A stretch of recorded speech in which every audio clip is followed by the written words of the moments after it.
Hello, everybody in podcast land. I'm Dr. Ted Thatchencary, and this is MD Roundtable, a podcast about collaborating and learning from other healthcare professionals from all over the globe. We are all so much more connected due to technology. We have so much to learn from each other.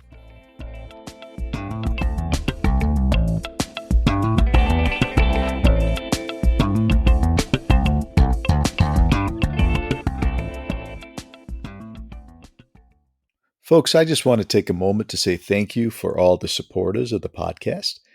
I truly appreciate it. If you'd like to make a donation, feel free to click on the support link in the show notes. And if you would like to sponsor an episode or advertise an episode, feel free to reach out by email. You can also find my email in the show notes. Thanks again, everybody. Thanks for joining us today at MD Roundtable. This is a very special episode as we are featuring Dr. Eduardo Mireles-Cabodevilia, who is Medical Director of the ICU at the Cleveland Clinic and Director of the Simulation and Advanced Skills Center. He also serves as Associate Professor of Medicine and is Vice Chair in the Division of Critical Care Medicine at the Cleveland Clinic. Welcome to MD Roundtable, Eduardo. Thank you. Thank you for having me, Ted. I'm very happy to be here. Pleasure's mine, Eduardo. Eduardo, I always like to start off with your journey. Perhaps we can just cover that very briefly. Where did you grow up, Eduardo? I was born in Mexico City, where I lived for 27 years before coming over to the States. And then it was a process that started in Baltimore and ended up here in Cleveland, passing through Arkansas. And so, but I trained over here at the Cleveland Clinic in pulmonary critical care, and I've been here continuously since 2012, although I trained here before that, but yeah. Wonderful, Eduardo. What made you early on interested in pulmonary critical care?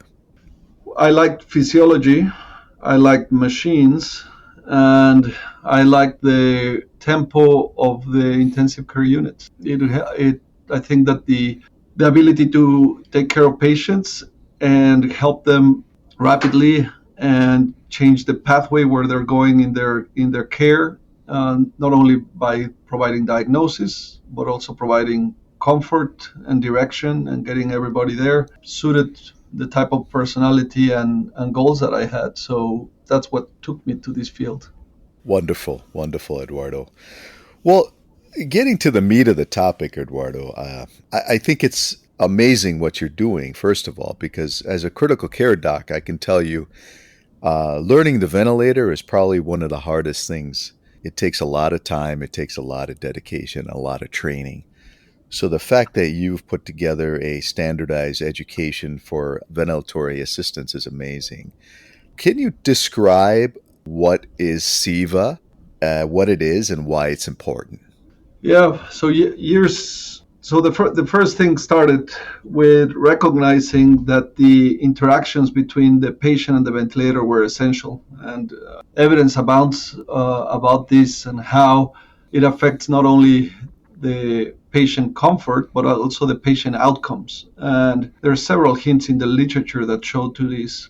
But as I was in training, it became evident that there was a lot of the way that I was learning was from books, articles, and then from seeing the experience at the bedside with different physicians, respiratory therapists, and others. And I would get very different teachings from every single one of these sources. And trying to put them together becomes very challenging, especially when you're caring for a critically ill patient. And that was the beginning of saying, well, there's something that doesn't match here. I'm getting very different teachings from different places. And around 2007, Rob Chadbourne was recruited to come to the Cleveland Clinic. And when he arrived, Rob had years of working as a respiratory therapist at university hospitals in Cleveland, Children's Hospital in Cleveland. And he had been working on how to standardize the nomenclature for mechanical ventilation. And he made a lecture in which I attended, and that essentially changed the pathway, because I immediately found on him a mentor, then a partner, a friend, And we started working back then into understanding the technology, but B, how to teach it. And at that time, a thing was born that we called the bent rounds, now called SEVA bent rounds, which was essentially we would walk around the unit, Rob, myself as a fellow, and then invite any of the other fellows to join us, and we would just talk ventilation and try to understand the technology and go from that.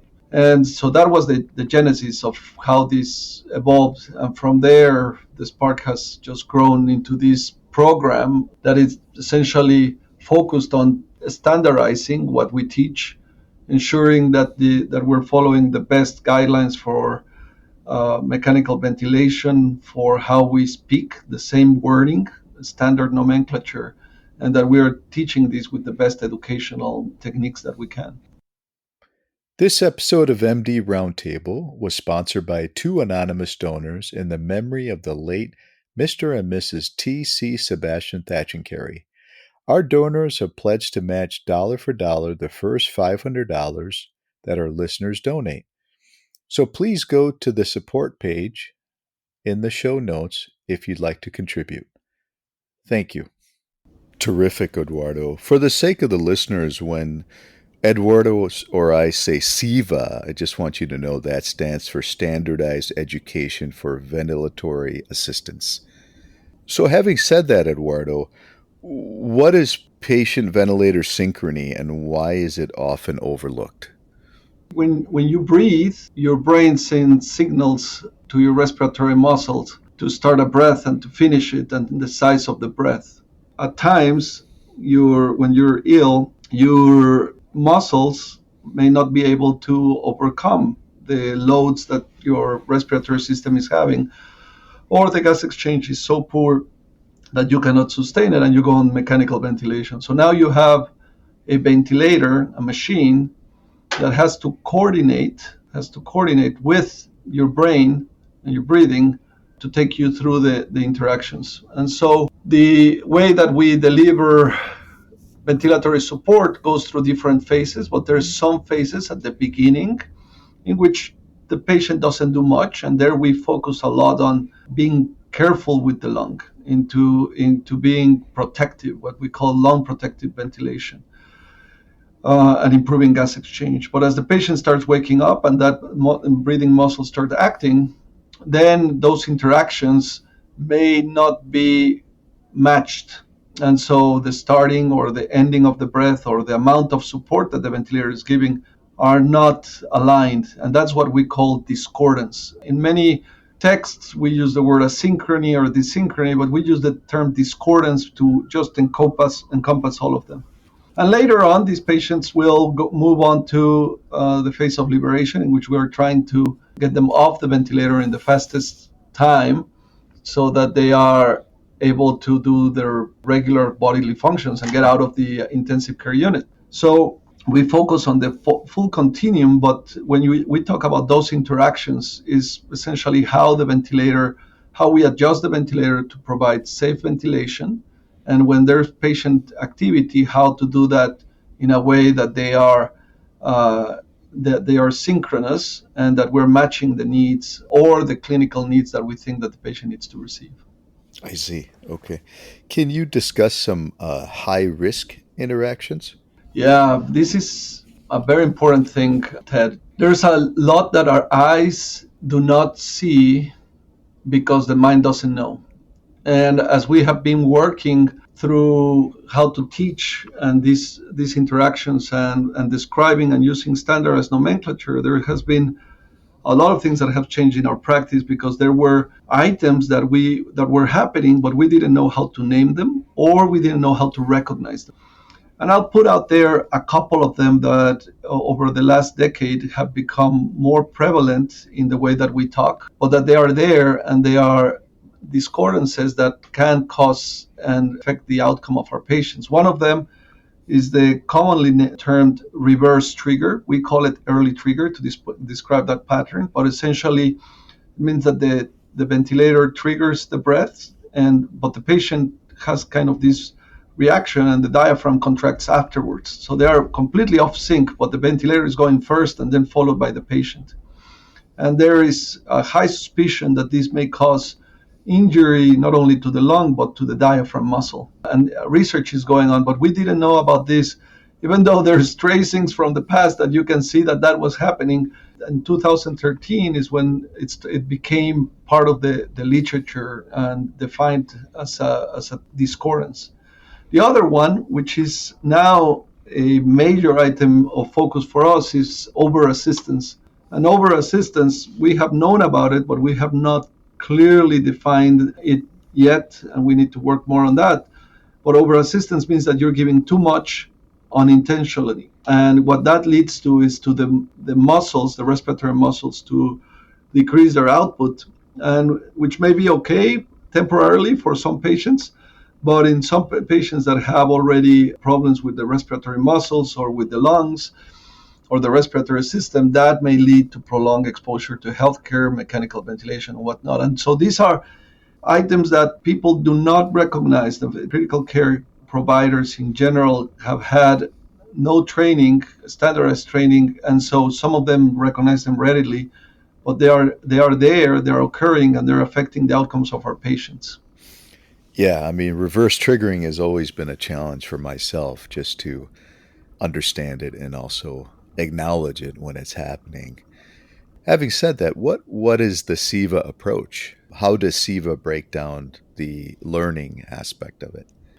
Yeah, so how do we do it is we went through several steps and iterations. I mean, where we are now has evolved and continues to evolve as we give more and more courses. But essentially, we have created a progressive adaptive course in which you start by the basics, the fundamentals of mechanical ventilation, of the equation of motion, of what are the goals, and ensuring that when I say trigger, you understand what I mean by trigger and by cycle and by discordance. So we homogenize the nomenclature both for the mechanical ventilation modes as well for the lingo that we use to talk clinically.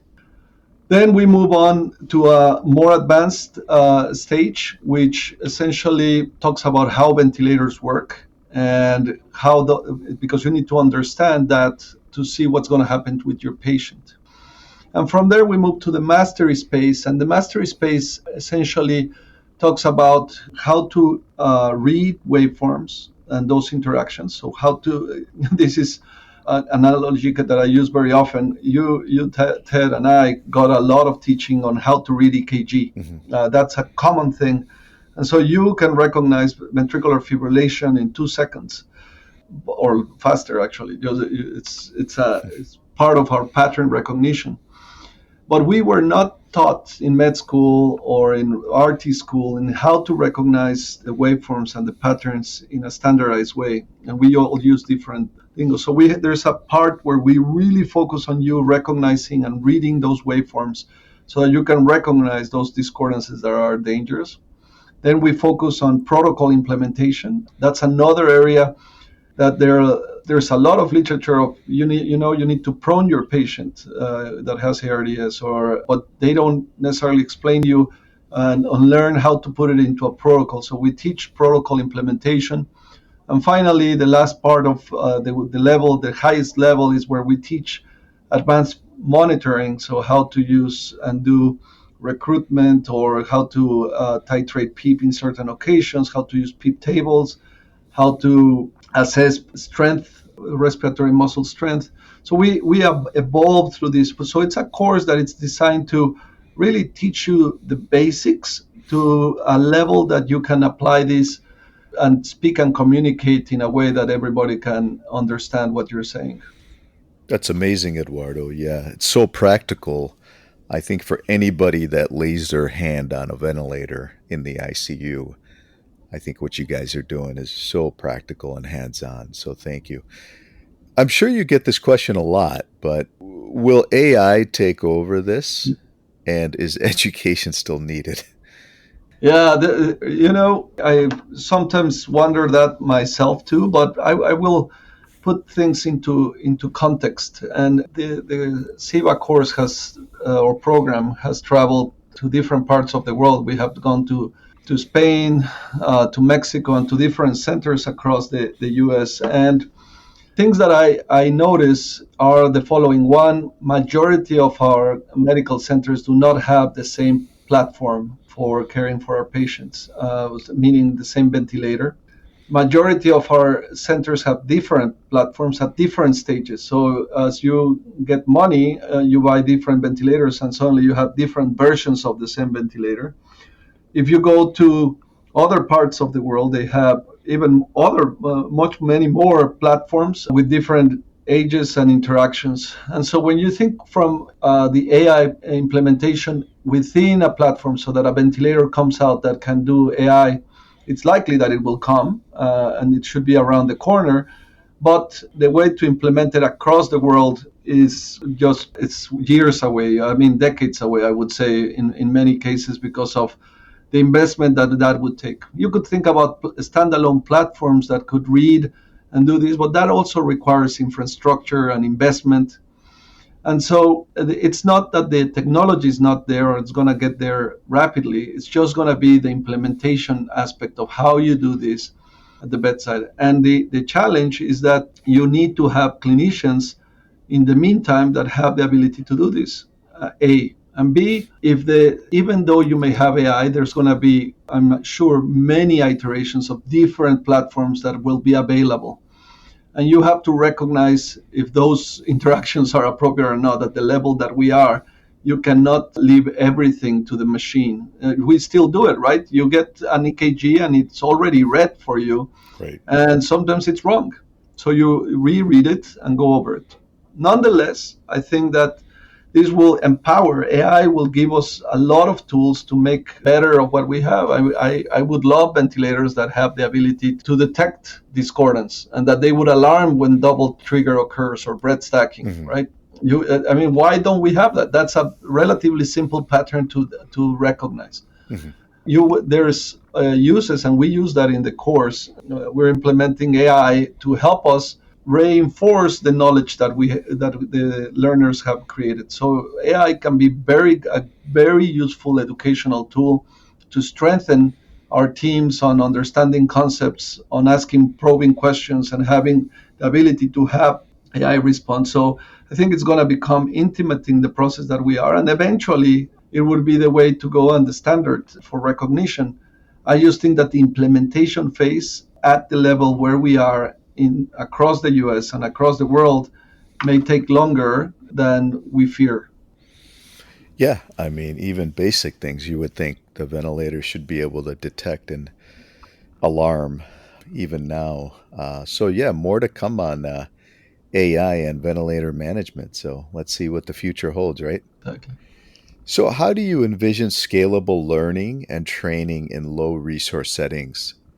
Yeah, this is a very important part. So the vision, when Rob and I worked on this, and actually now with the whole team, we are committed that our vision is that this has to be something that we can expand and scale across the globe.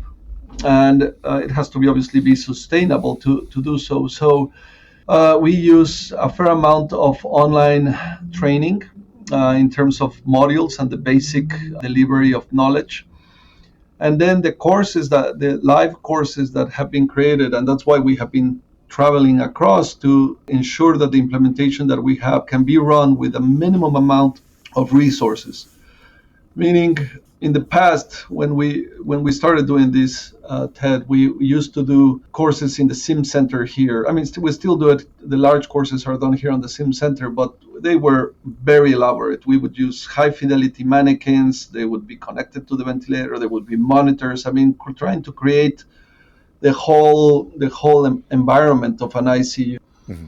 But reality became evident to us that for the learning objectives that we were trying to achieve, which is we were trying to teach people what the waveforms were.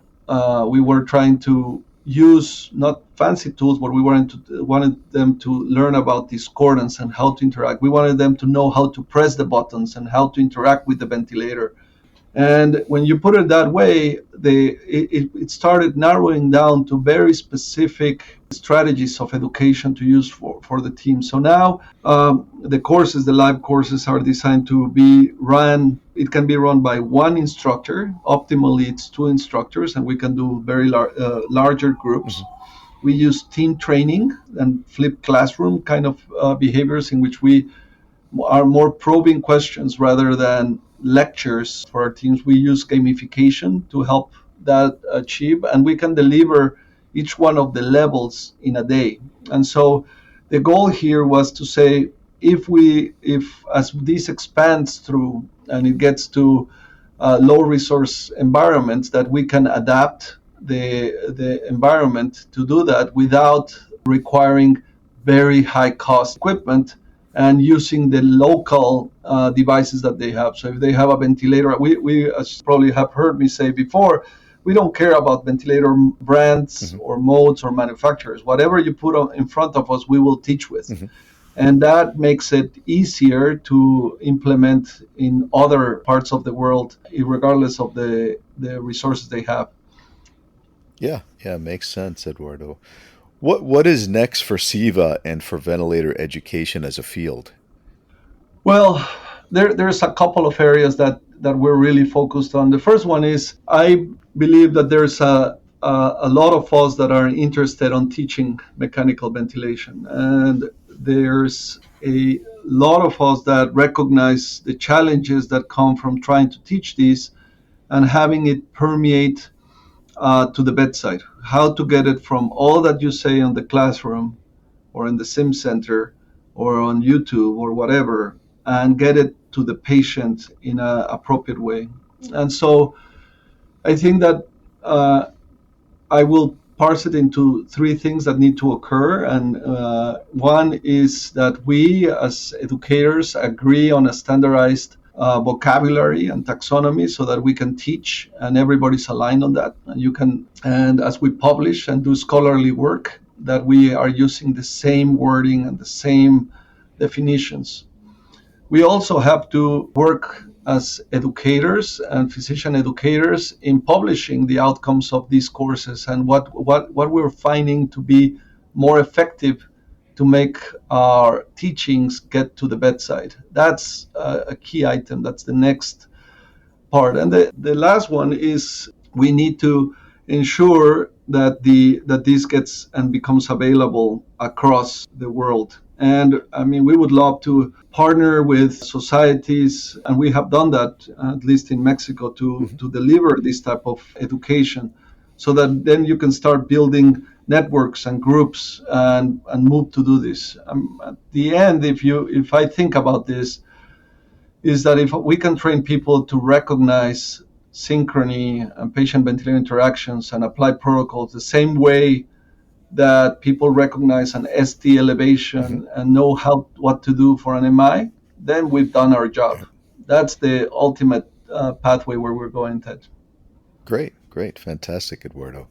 How often are your SEVA training courses offered, and what is the cost? We offer the kind of a bundle in the beginning of the year, so in April and in September. We call this the SEVA Summits, and there you can take the 3 courses to get all the way to what we call a SEVA Master.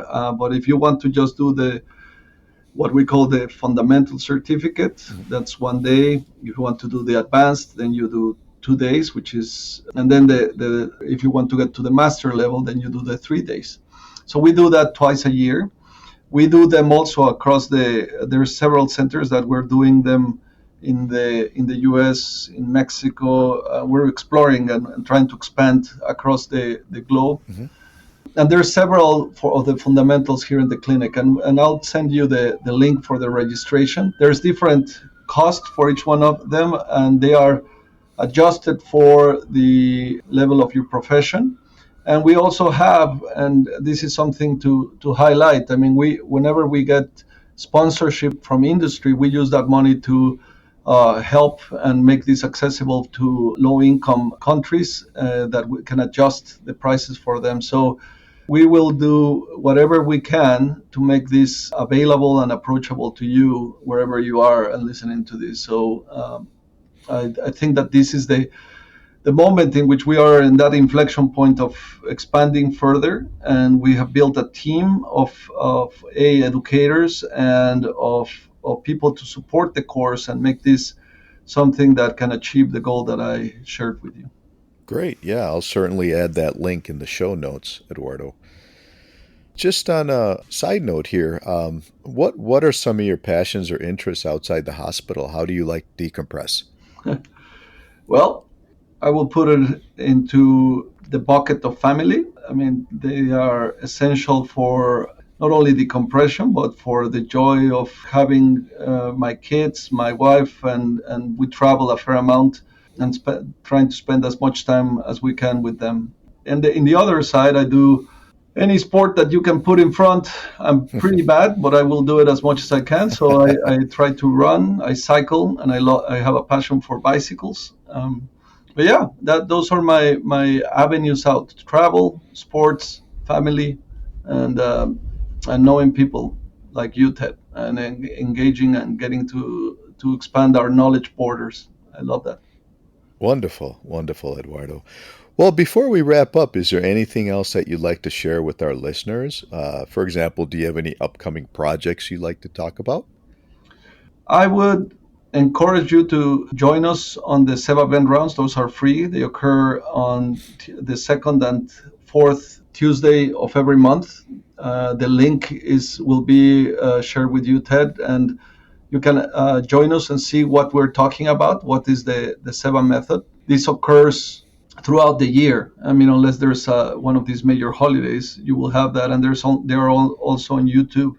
But also, if you're thinking as you're listening to this, this would be of interest for us, or I want to get engaged on it, please send us an email, and I'll give you that too, Ted, so that you can link it to this. But Yes. we're happy to engage, to talk, and to try to achieve our goals. Thank you. Great. Fantastic. Thank you so much, Eduardo, for your time and being a guest on MD Roundtable. Keep doing the great work you do with ventilator education and with the Cleveland Clinic. Thanks again for being on the show. Thank you, Ted. Folks, if you enjoyed that episode, don't forget to leave a review of MD Roundtable Podcast, and don't forget to subscribe. Also, if you want to reach out to me with any comments or questions, feel free to go ahead and email me at drtedthatchandcarey@gmail.com. Once again, drtedthatchandcarey@gmail.com. I will also leave the email contact in my show notes. Thank you again for joining me. Have a great day.